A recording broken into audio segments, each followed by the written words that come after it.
Thank you, Vandita and Ankana, for joining me today. For everyone who may be tuning in for the very first time to the deep dive sessions, I just wanted to take a moment to introduce the Listeners Collective, the Indian Wheel of Power and Powerlessness, as well as you all, our panelists for today. The Listeners Collective is a multidisciplinary team of mental health and social justice professionals. We provide individual psychotherapy as well as group and relationship counseling. We also work on building and delivering community well-being programs as well as psychosocial interventions with marginalized communities. Our aim is to foreground an intersectional lens in all mental health interventions. The Indian Wheel of Power and Powerlessness is an adaptation of the original Wheel of Power and Privilege by Sylvia Duckworth. We've used the Wheel of Power and Privilege in a few of our programs, and we realized the need for it to be adapted to the Indian context, especially considering the vast diversity in socio-political and socio-cultural identities that we have in the Indian society. So we released the Indian Wheel of Power and Powerlessness in July, and we hope for it to be a tool that any one of us can use, can refer to understand our own positions of power and powerlessness vis-a-vis the different identities that we assume in our everyday life. But the wheel is, at the end of the day, only a diagram and it's only a picture.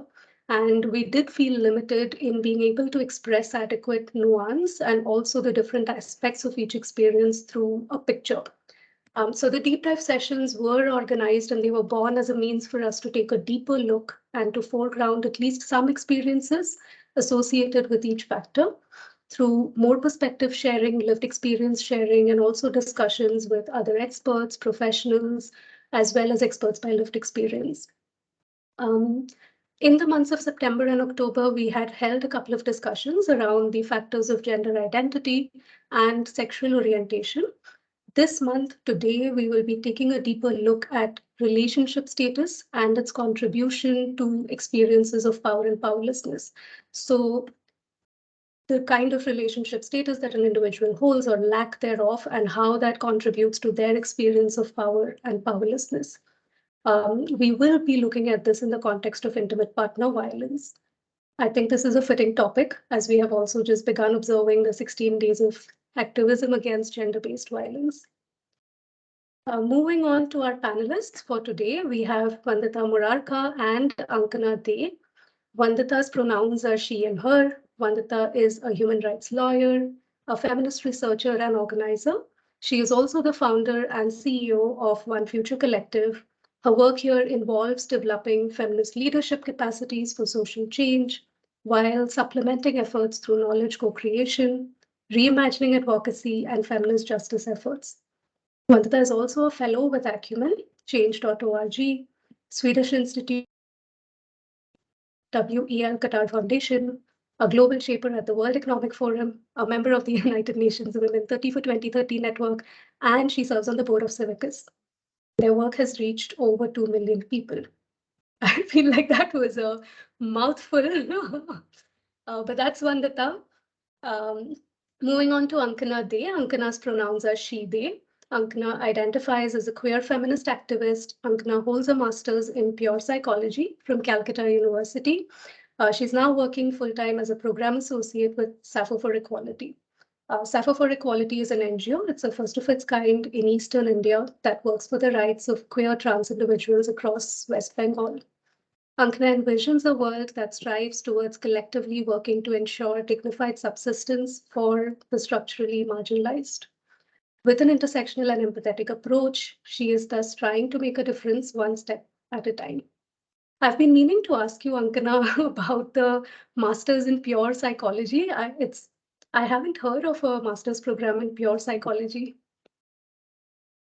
Yeah, so masters in pure psychology. I mean, pure psychology in itself, the discipline in itself has been quite old in terms of in Calcutta University and other universities which have been there for a very long period of time. And during the pandemic, I there were a lot of turmoils that was going on in my life, and I realized that I will not be able to, physically be able to work within the discipline if I take applied psychology at the moment. So therefore, I realize that if I take pure psychology and maybe make use of the theoretical understandings of it within the aspects of my intersectional marginalizations, I think I'll be able to do greater benefit. Benefit, I don't know if I can use the term benefit, but you know, maybe just be there by someone's side who needs the support as much as I do. Thank you for sharing. That's very interesting. All right, I am Ganga. My pronouns are she, her. I am the founder of the Listeners Collective. I'm also a counseling psychologist, and I will be moderating the discussion today. So, starting off, I'm going to quickly pull up our Indian wheel of power and powerlessness for us to take a deeper look at.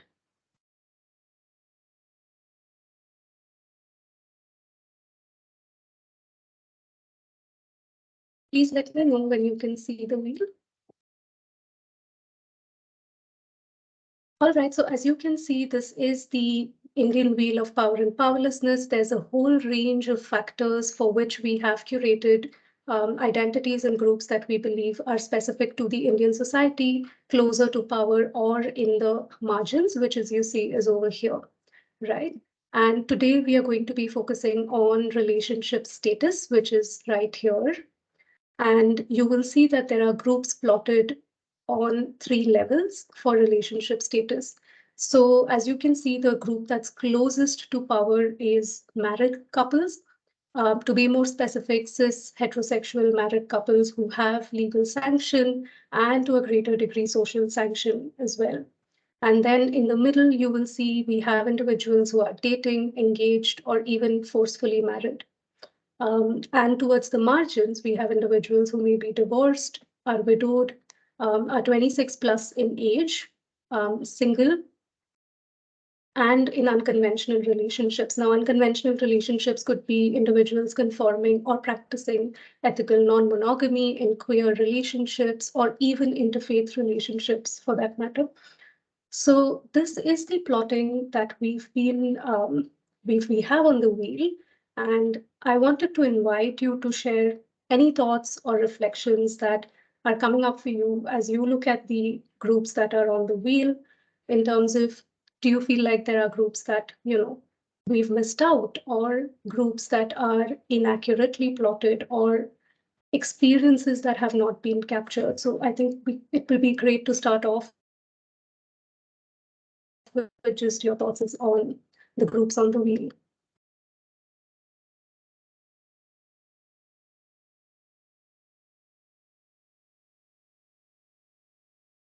Thanks, Ganga.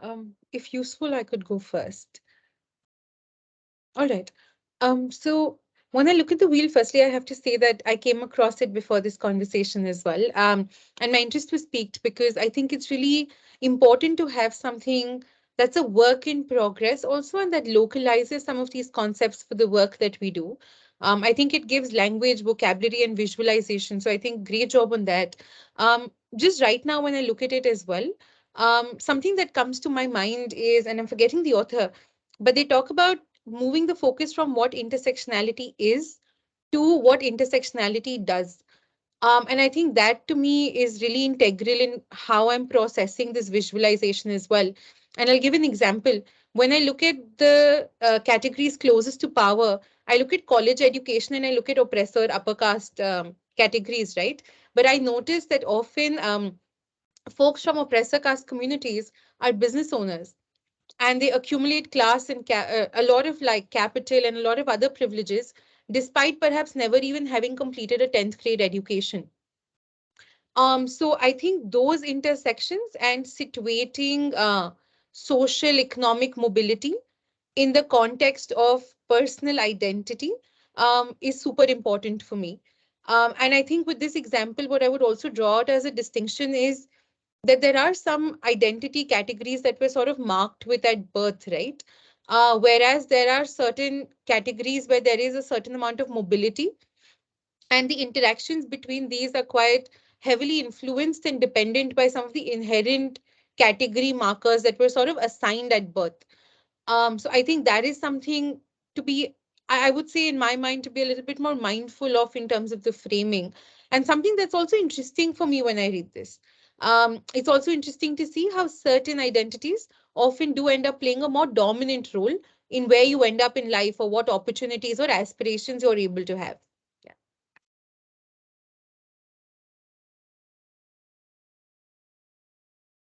Yeah, I think Vandita has covered it all while saying it. I mean, even as I'm going through the Indian Wheel of Power and Balance, it's quite well portrayed as to how cisgendered person, typically in a heteronormative structure, who have that, who know the dominant colonial language, have ownership over the property, have legal recognition, and fit into the typical, boxes of conventionalism, are the ones who sort of hold power the most. However, I also feel like, as Vandita has mentioned, that it's important to have work in progress, and I also feel that power and privilege, in some sense, is transactional.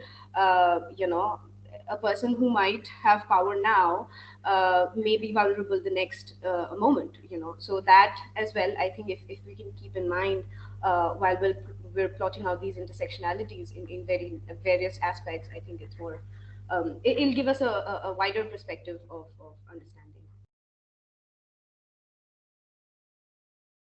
I think one of the things while we were developing the Wheel of Powerlessness that we also felt was that, um, like you mentioned, Vandita, there may be privileges that one is born with, and then there is privileges that one gathers as one goes along, um, due to experiences that they have, opportunities that arise. And so we also wanted to be mindful of how this is not something that is um, the be all and end all, right? In that sense, and that an individual can hold power basis one of their identities, but be marginalized basis another. And so that's why we wanted to also look at inner quarter, at least identities that interact most with each other. For instance, in the months of September, October, and November, we wanted to look at relationship status, sexual orientation, and gender identity because they do interact quite a lot to create this matrix of power or powerlessness that an individual can experience. While an individual may experience some degree of power by virtue of their sexual orientation, they may not by virtue of their relationship status. Or while they may experience some degree of power by virtue of their gender identity, they may not by virtue of their sexual orientation. So I completely agree with both of you that it is a dynamic construct that we need to, and that's how we need to look at it most likely as well. Thank you for sharing your thoughts. I was also wondering how you felt about the specific groups that are plotted on the wheel for relationship status. Um, do you feel like there are groups that are that we've missed here, or do you feel like this is a fairly accurate representation of the groups that do hold some degree of power and privilege and don't within the Indian society, basis your experience um, and work in this area?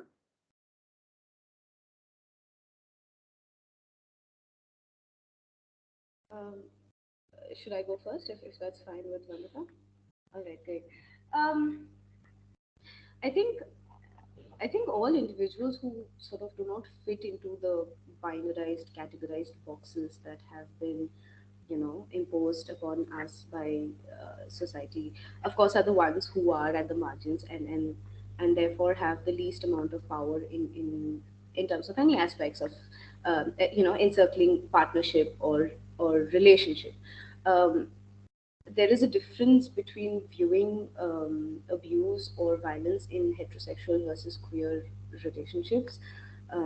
It involves looking at who has more privilege, right? Who has more familial, natal family or chosen familial support, who has more access to resources, who are not being denied, constantly being denied their basic rights, and who are visibly queer.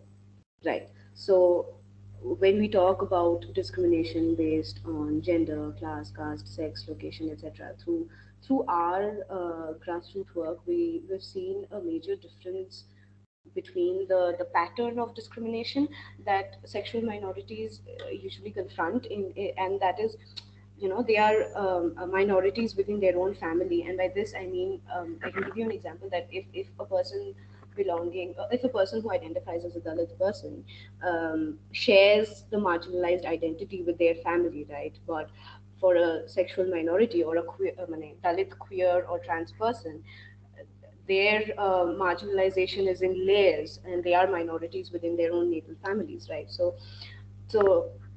when a child tries to bloom in an environment which consistently negates and constantly dismisses their feelings and emotions, they tend to become more insecure. They tend to seek validation at every step, and are instilled with a fear of rejection about to rediscover self. Right. So, of course, legal recognition of a relationship also plays a huge role in terms of visibilization or invisibilization of the nuances that unconventional, quote unquote, unconventional relationships portray. Um, Going back to your question, I do feel that this is a fairly it brings out the various intersections that most of us are aware of. Maybe all of us, we do not understand those intersection in layers, but at least are aware of the knowings, the know-hows of how violences and abuse works in layers of power and privilege. Yeah.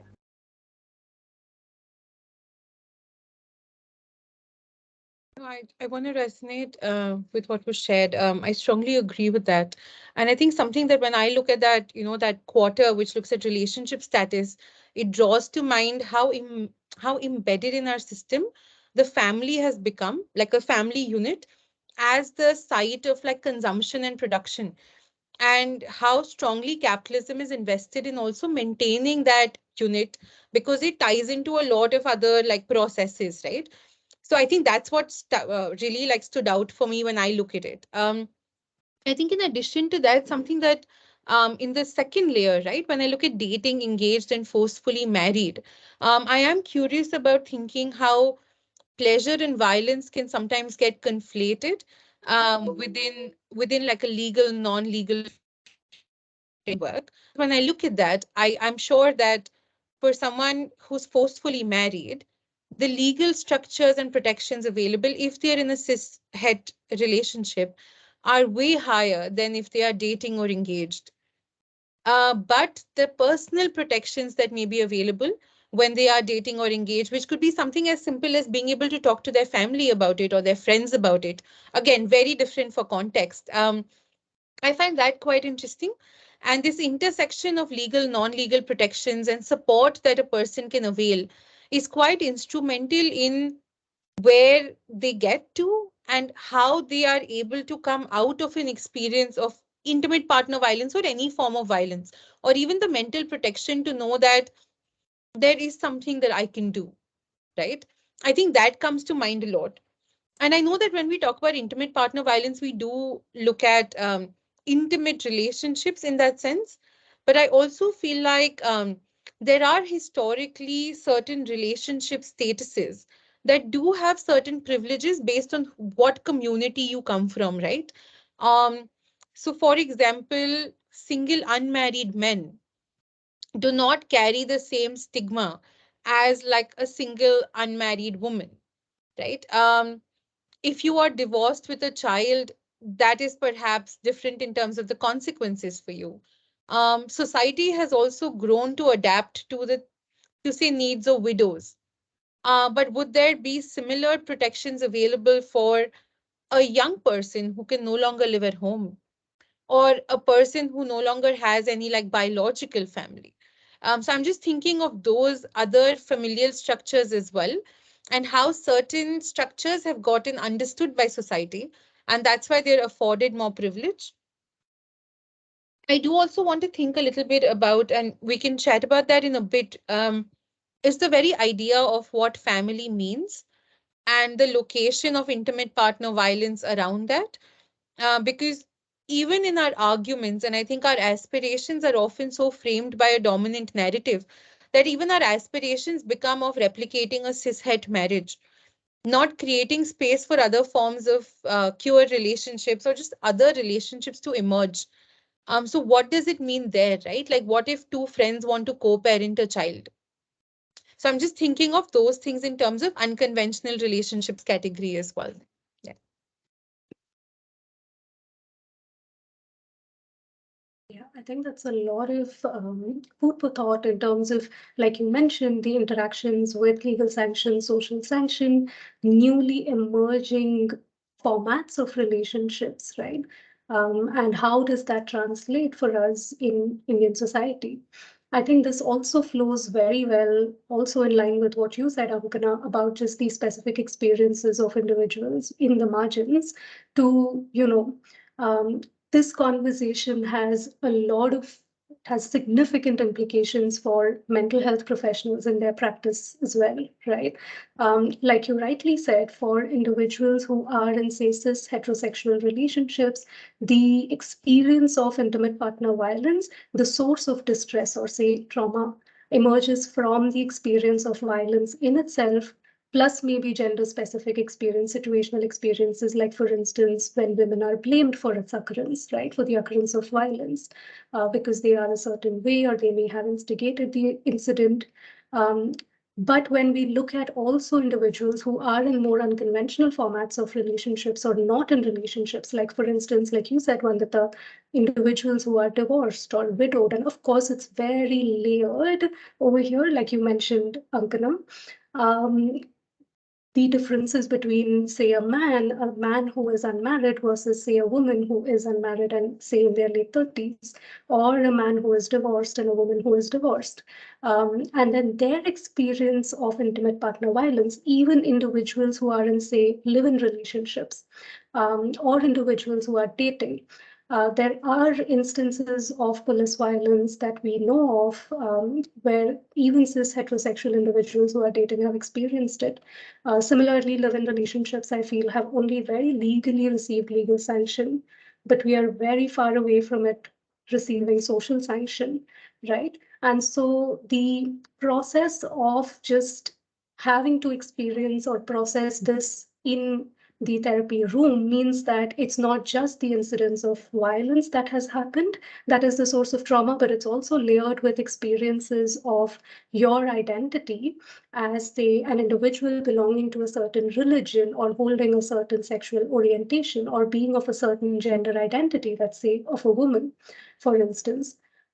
So I also wanted to know from both of you if you could, share your thoughts and reflections on what are the specific experiences that individuals in the margins experience and how that contributes to the metrics of violence as we know it, right? And I think that is important for all of us, at least mental health professionals as well, to have visibility on, to be able to really have perspective on how it needs to be approached, just the incidence of intimate partner violence even.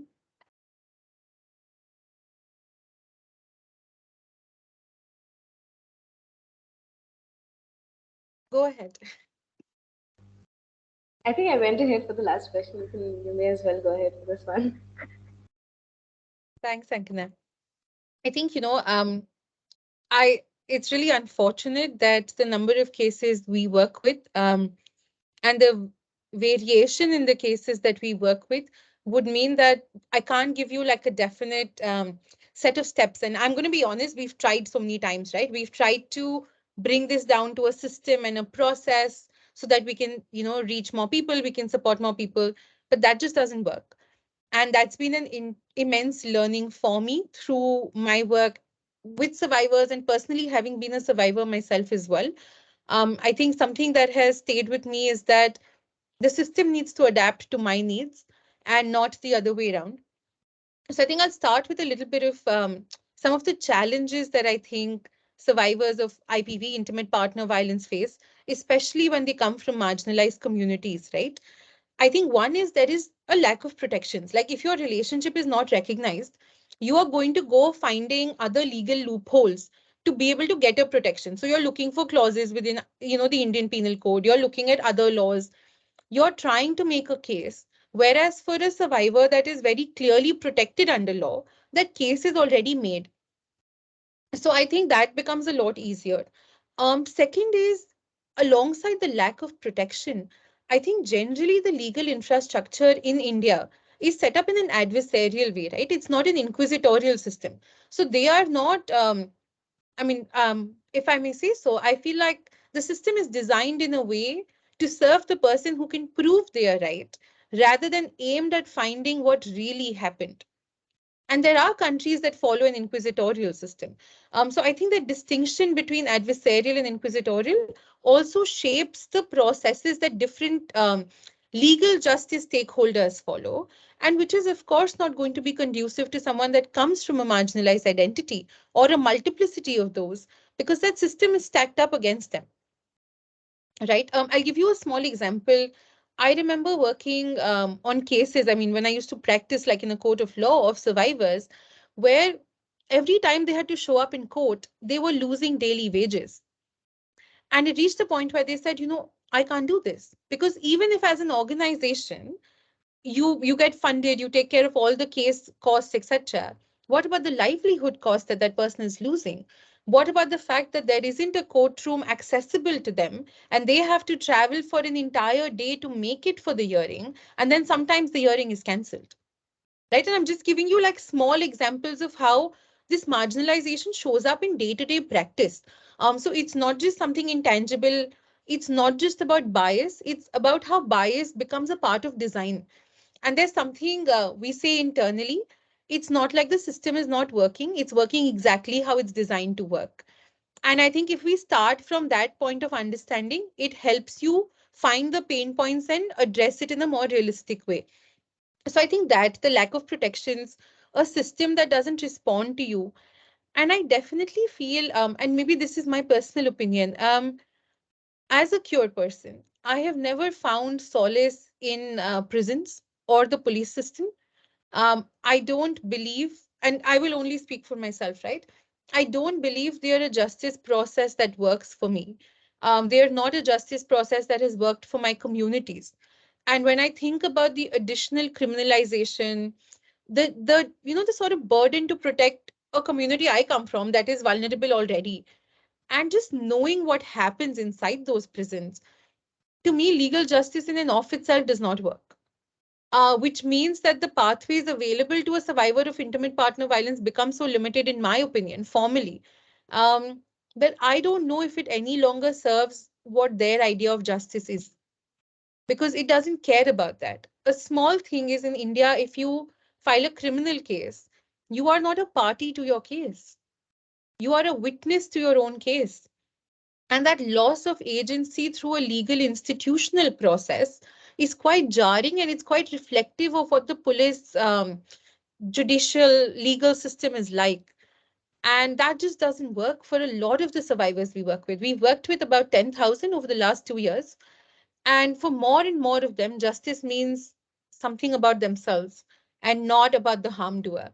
So I think that is a challenge that I don't think our systems know how to deal with yet. Yeah. Sorry for my super long-winded answer. I think that was very necessary for us to have perspective on in terms of how the legal infrastructure is not built to be able to support survivors, and especially survivors who are minorities also. Um, Ankana, I mean, like I was saying before, I think for you as well, I'm sure you've been privy to a lot of lived experience of just how the experience of intimate partner violence is for minorities and what are the odds that they have to encounter. I was wondering if you could share some thoughts on that. Sure. I think primarily it's important to question our lens or perspective of viewing violence or abuse. Right. I mean, in the Indian context, we've rarely come across any reference to same-sex relationships and the nitty-gritty of that relationship. Right. For us, the reference point has always been a heteronormative, heterosexual, monogamous relationship wherein the perpetration of violence or abuse, although these terms are very, very loaded, I think the perpetration of the same is done upon the most vulnerable one, which is also very gendered. Now, in a same-sex relationship, when both or all the people, are vulnerable and subject to overt violence that comes from the larger society, right, with no natal family support or nowhere else to go and share those feelings of distress, I mean, historically, it has also been seen. We've also seen that a person assigned gender female at birth, who is masculine presenting, is viewed as the man in the relationship who may or may not, perpetrate abuse. Now, this person has had to experience overt violence, not just for their sexual orientation, but also for their gender identity, and that creates an addendum of layered distress which has no place to be addressed, because the plausibility and the plurality of a queer relationship is invisibilized by our institutions. Right. So I feel as long as we don't address these variations collectively that cause individual distress, we somehow will still get whirlpooled into the vicious cycle of violence. A lot of times, maybe family subjugates a huge impact on how a person envisions their relationship. Now, for a queer trans person who has seen and accepted violence as a form of love, um, that itself becomes a love language for them. Now, ignoring the abuse in a relationship becomes the new normal, because that is the only series of emotions this person has been sort of exposed to and attaches the self to it. Mm, I mean, I can give you an example. Just recently, we've been to Murshidabad. We'd gotten a call stating that two female bodied individuals were caught during an intimate act, and one of them, who was masculine presenting, just giving a disclaimer ahead, was um, brutally beaten with a very hot iron rod, which left marks and scars all over their lower abdomen and their thighs, right? And they claimed that they were in a quote unquote relationship for the past 3 years, but um, the person who perpetrated the violence was also the family member of their partner, of the survivor's partner. Right now, in that case, these individuals are they come from extremely vulnerable economic backgrounds. They roll BDs for a livelihood. Now, when that person was asked that, so who has done this to your partner, give us your statement, and that person kept shut, because she could not speak up for the person, she could not speak up for her partner, because the person who perpetrated the violence was the sole earner in their family. um, and they didn't have anywhere else to go, even if as rightly said by Vandita, um, the cost of going to a court for hearing um, may cost their livelihood on a daily basis. So it becomes very difficult to navigate through all of these vulnerabilities, especially when it comes to um, you know eating your daily bread and butter. Um, and even in these scenarios, we've a lot of times we've seen that until and unless we have gotten, or we haven't or we have contacted a person who has a higher reach or power in an institution, until and unless we've contacted the person, we when we go to the police station and say that we are here on behalf of the individual, we are just dismissed right off. So every time it has to be a top-down approach of having to contact a person who has the power already, or who is in the center of the Indian wheel of power and privilege. So we'll have to take the help of those individuals, and then maybe go down where this has to be the basic right of an individual, where a person who has given open rape threats, open death threats, and has consistently, hurt physically and mentally and emotionally hurt the other person, needs to go behind the bars. But we'll have to take help of the person who is in power and privilege, and even then it may or may not happen. There's always a possibility of everything going wrong, of nobody helping us, of nobody realizing, of nobody telling us that no, this is your basic right, this is something that you're bound to get. So I guess, yeah, I think every time it becomes very difficult for us to navigate through a crisis intervention scenario. Who do we contact? How do we contact? Even if we contact, how is this person's trauma? I mean, that trauma is going to stay for life. How are we going to address that? How is the institution going to address that? And I do believe there is repeated re-traumatization via the legal system as well, the justice system as well, that happens for survivors of intimate partner violence, especially for minorities, minority groups. And like you said, Ankana, I think there is that primary denial of just the relationship status in itself, and that then becomes important for us to be able to advocate for. Even in the therapy room, it is, like I was mentioning before, it's not just the experience of violence, but it is being denied a basic human right of being in a relationship with someone that you'd like. Um, but that doesn't have social sanction, or that doesn't have legal sanction, or is socially stigmatized, right? Plus, I was also thinking, as both of you spoke, I think just, drawing from both of your reflections, how it is a longer winding road for people who are minorities or in the marginalized section of the Indian Wheel of Power and Powerlessness to be able to resolve, say, or process the traumatic experience of, say, intimate partner violence. There's so much visibility in heteronormative, heterosexual relationships of what intimate partner violence can look like.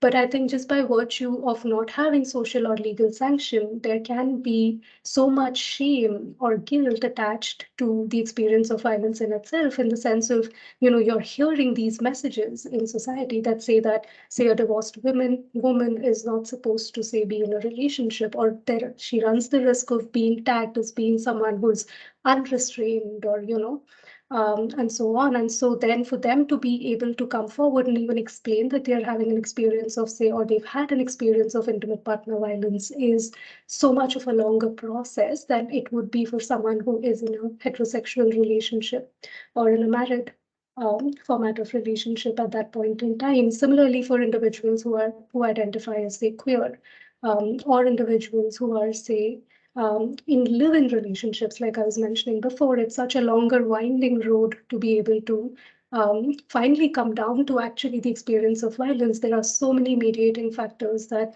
also get important to have to be addressed first and primarily.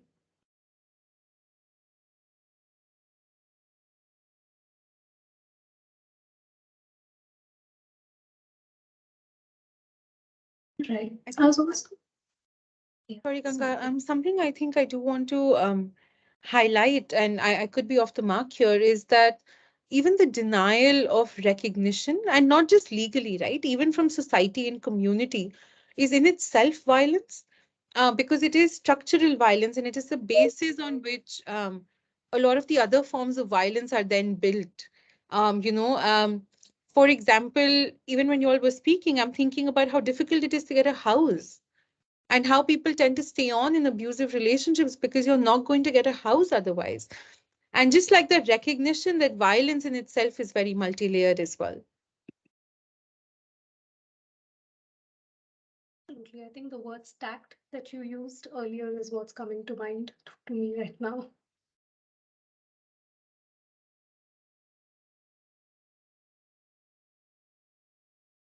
Would you be able to talk a little bit about just what you would recognize as some way forwards, right? For us to be able to democratize access to safety and protection. Does anything come to mind for you to be able to, for us to be able to do that? Of course, um, I think we've come a long way from no recognition, from absolute invisibilization to some form of recognition through various judgments, through various acts. But that recognition is also very skewed in nature. I mean, like it's like the saying that I see you, I hear you, but you stay where you are. If you are in the margins, you stay there, but I can still see you. So that is the kind of recognition that marginalized groups are subject to. Again, when anything that challenges or questions patriarchy and norms is first, thrown off the table and then stepped upon to ensure that no sort of anomalies exist, right? So even within the Indian culture, Indian culture is also notorious for wanting to keep things within the family. Right. Washing your dirty linen in public is generally frowned upon because uh, Because of this, survivors rarely report any incident of abuse. Victim blame is still rampant. They are thought of as being punished because they deviated from the cultural norm. Just as I mentioned earlier, the scenario that we had gone for crisis intervention to Murshidabad, the survivor had, uh, they kept quiet for 5 whole days because they didn't want to, because of the shame and the stigma that has been perpetrated upon them, that they have internalized. They couldn't even, get up and say that this has happened to me. Um, I think intimate partner violence, a very heavy term, it's in queer relationship is often overlooked. I mean, homophobia, transphobia, and victim blame, all of these play a role in lack of access to resources, and then again the constant denial of rights. I remember, if I'm not very wrong, in 2015, there was a worldwide research on intimate partner violence, and only 3%, only 3% of the research focused on queer relationships, which again, most of the studies focuses on white westernized concepts and countries. So there are no dialogues about it. We as collectives need to create a discourse as a way forward. We need to have these conversations that this exists. As much as love, as much as belongingness exists within the queer community, a lot of violence also exists, and all of this comes from a lot of distress.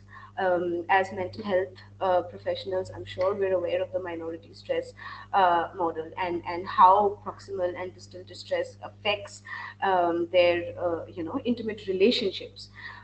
Even within the queer community, there is this sort of hesitancy in calling out abusers because there are no rehabilitative services. That's why people usually resort to using social media, because that's the only way survivors can get some form of justice. And also the justice system is only happening, only beginning to understand what it means to be queer. I mean, the law is still catching up. There are judgments. There's been a NALSA judgment was passed out in 2014, and it's been a decade now. The law is still catching up. I mean, there is still debate around whether marital rape can be classified as a crime. So even if laws are passed, our inherent culture is still deeply heteronormative and patriarchal, and so it's going to take a while to unlearn that. How do we start the process of unlearning? Is through dialogues, is through having conversations, is through creating these small pockets of emotional support. um, you know and also, I mean, many a times queer people often lose access to support systems when they come out. A lot of people don't even tell their parents that they're in a queer relationship, let alone facing abuse. So I think all of these has to be addressed somewhere. I don't have a structured format as to how we can address this, but I think this has to be a collective effort of being by someone's side without. If I am being violated today, if I am being abused today, I might as well see someone else who has been, who has been in my close circle, who's facing violence, and they're not being able to speak up because of the shame and stigma associated with being a survivor. So yeah, I think um, mental health and access to, I mean, not everybody has the privilege to access therapy, right? So even in terms, and even if the person is being able to access therapy, a lot of times I've heard from a lot of friends, I've felt this myself, a lot of times you're constantly having to prove your queerness, constantly having to visibilize the fact that you're in a relationship and that you're facing distress from the relationship in a therapeutic setting, being a counselee in front of a counselor who is cis, heteronormative, heterosexual, and maybe is not, I won't blame them, but is unaware of the nuances that goes around in the queer community. I think queer affirmative therapy in term against queer friendly therapy is, and the access to it is something that we must ensure to individuals, because violence will be there. Violence is still rampant. The larger society, covert violence is still rampant, and how we address that comes from small pockets of emotional support groups. So yeah, I think that's my sort of way forward, if you ask me.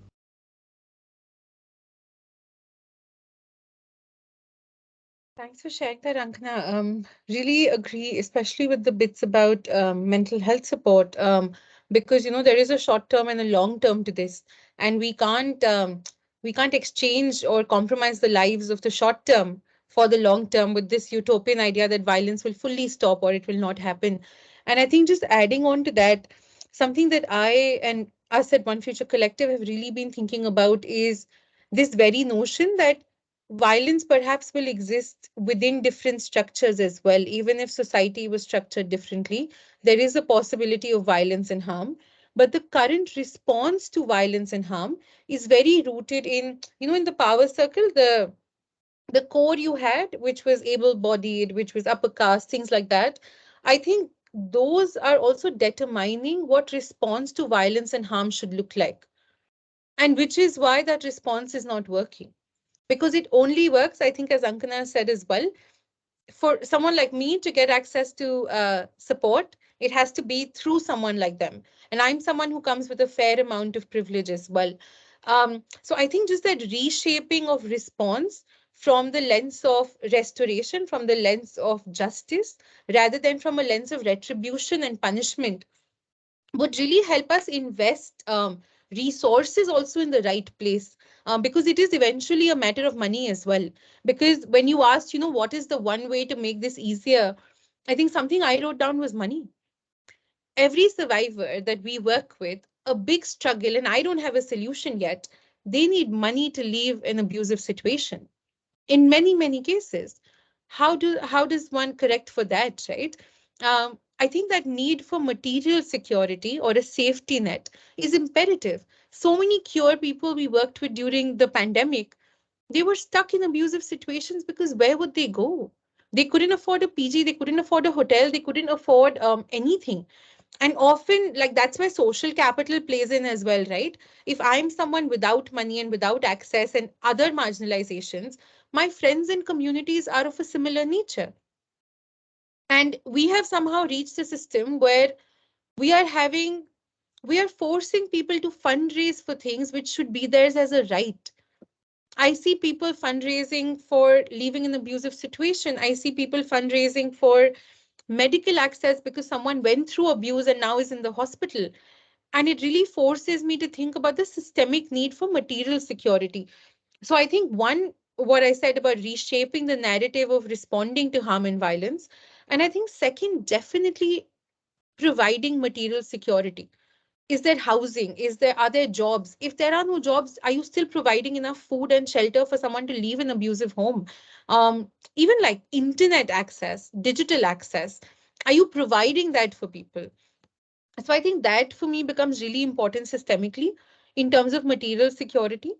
Then again, going back to like thinking of justice beyond like legal aspects, I think the need for us to develop the capacities of individuals and communities to mediate and respond to harm and repair it. Because even what Ankana shared about like mental health professionals being trained, I strongly agree, because firstly, we have such less mental health professionals, and then they don't have the tools to be able to provide support in such situations. So perhaps there is a need to expand who we look to for support and build community leaders and champions and just people in community who can take on the mantle of mediating or providing like a first aid when any of this happens.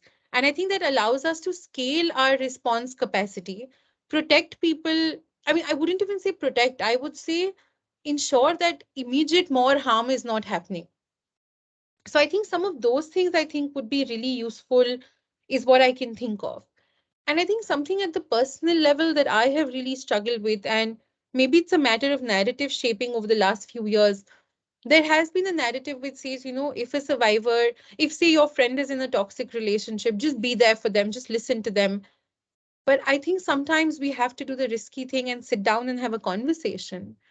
And it doesn't have to be a conversation about how could you be with this person, you are messing things up, you're ruining your life. It needs to be a conversation about how are you feeling, have you noticed this, how would you feel if this was happening to me. And maybe this is a personal area of discomfort as well, because I think I struggle the most when it's my own friends and family, versus someone, someone I don't know as well. But I think recent cases have really made me think of the importance of community members, friends, and family stepping up and intervening before harm happens as well. I think too much of our focus is on interventions once harm has happened. And that can be quite dangerous, because we're working on a system which is not preventative but redressal, which means we are assuming that harm and violence will and have to occur, and we can only intervene once it has occurred. Yeah, so I think some of these are some thoughts. They're definitely not solutions. I wish I had one, but just some like overall thoughts. Yeah.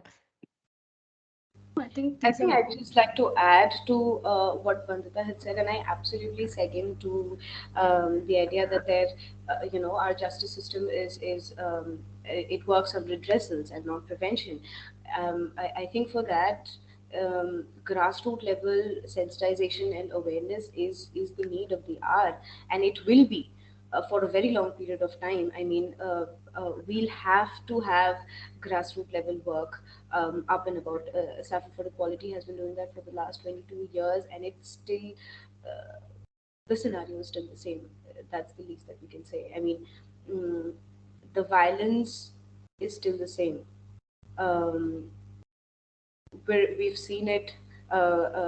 People who started this organization have seen it uh, before I was born. I am 24 years into living, and I still see that happening. So, so there's something that all of us have to come forward and do, absolutely at the grassroots level. Yeah, I think these are brilliant thoughts for us to even take away, right? And I am so glad that you all did not only suggest very systemic or structural level changes that need to happen, because I think, like you said, Vandana, that's slow and it's going to be a whole process. And social change is not something that, irrespective of how much urgency we feel, can happen immediately either, right? And a problem as big as this cannot be tackled with a single solution either. In fact, I remember in one of my very early jobs as a mental health professional for survivors of human trafficking, meeting with this one survivor who, I mean, told me quite clearly that they would prefer being in the brothel as opposed to being in the shelter home because, like you all mentioned, it is not a rehabilitative space. There are no rehabilitative options that are available for survivors. And so for them, the shelter home was a space that took away their agency, their freedom, made them feel like they were a prisoner because they were more or less kept captive, no access to phones, cannot step out. And so, saying something like I would much rather be over there because that gives me the opportunity to earn money and send home to my family as opposed to being here, which takes away my agency, takes away my freedom. There are no economic opportunities. So I think all of that came to me when both of you spoke about just this whole complex, um, you know, pattern and this whole complex, big, intricate weave of just different factors that contribute to the experience of violence and how those need to be looked at, right? And so, even if you feel the urgency of social change at that point in time, do you wait for a system to change that can respond to the specific needs of the survivor, or do you go in nevertheless and offer whatever support you can at that point in time, which may prevent additional harm from happening, like you said, Vandita, right? I mean, I would much rather for the system to be responding to the specific needs of the survivor, but at the same time, I don't know when that's going to happen. And so, like you said, maybe being able to build more community gatekeepers, being able to build more community social change leaders, and just awareness, provide primary mental health first aid may actually be extremely helpful. Um, yeah. We're also very close to time, so we can wrap up this conversation. But I was wondering if either of you wanted to share any last thoughts before we wind up for today. I'd just like to add a small point, and that is, as we were having this conversation, I was constantly trying to think how the society has oversimplified beings, oversimplified violence, oversimplified love, oversimplified every other emotion. So I think it's rather more important for us to realize that um, when we're trying to address the distress that is faced by marginalized groups, we cannot oversimplify those. That has to be taken into an institutional level as well. Um, the laws that are being passed, the acts which are being passed, it cannot be oversimplified. I think that's something that I'd like to, ponder upon and maybe think about it. Thank you.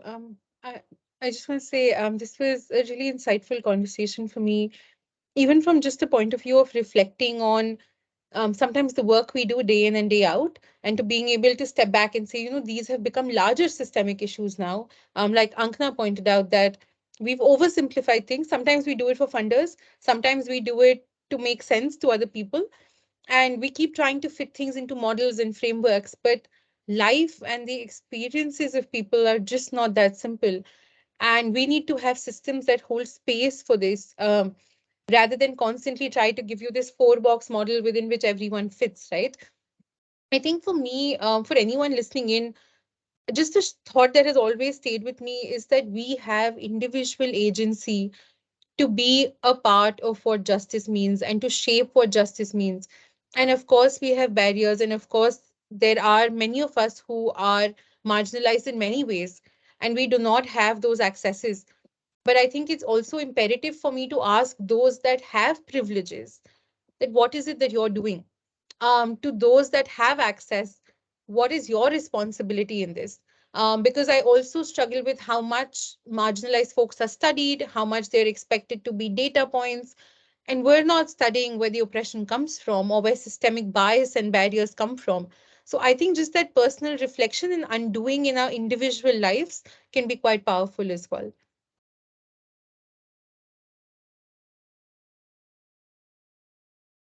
Thank you so much, both of you. I think those are very significant thoughts for us to end this on as well. Very generously shared all your reflections so far with us. And this has been an insightful conversation for me as well to be able to really recall the experiences I've had in my professional journey and the work that we are doing at the Listeners Collective. So thank you once again. Thank you so much, Ganga, for this opportunity. Thank you, Vandita. It was really nice hearing you speak. Yeah. Thank you. Likewise, thank you for having me, and thanks for the beautiful conversation. See you. Um,